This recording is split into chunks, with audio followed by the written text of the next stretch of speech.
Hey there folks, in today's video I'm going to be briefly showing you how to identify positive and negative wires in your vehicle.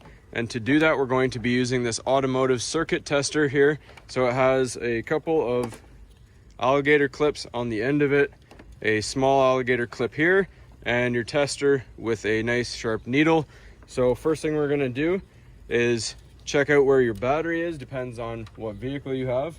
We're going to hook up the red alligator clip to your positive, and your negative black one can go to any ground bolt. And then we're going to meet inside the car because we're going to be testing it out on the inside of the vehicle to be doing some wiring. All right, so we're just under the dashboard on our vehicle here. So we can put this small alligator clip on an unpainted bolt, or in our scenario, this metal clip will work just fine. So now it is safe and grounded. So we want to test on this wiring harness right here. If we test this red one,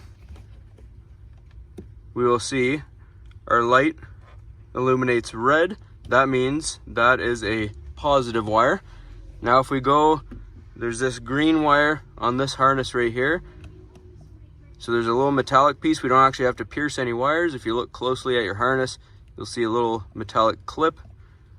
If we press that, you'll see it's illuminating green. That means it's a negative or a ground.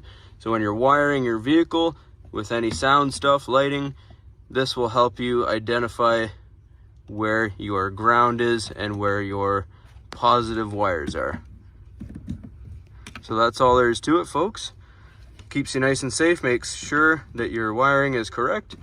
So hopefully you found this helpful, and as always, please don't forget to like and subscribe.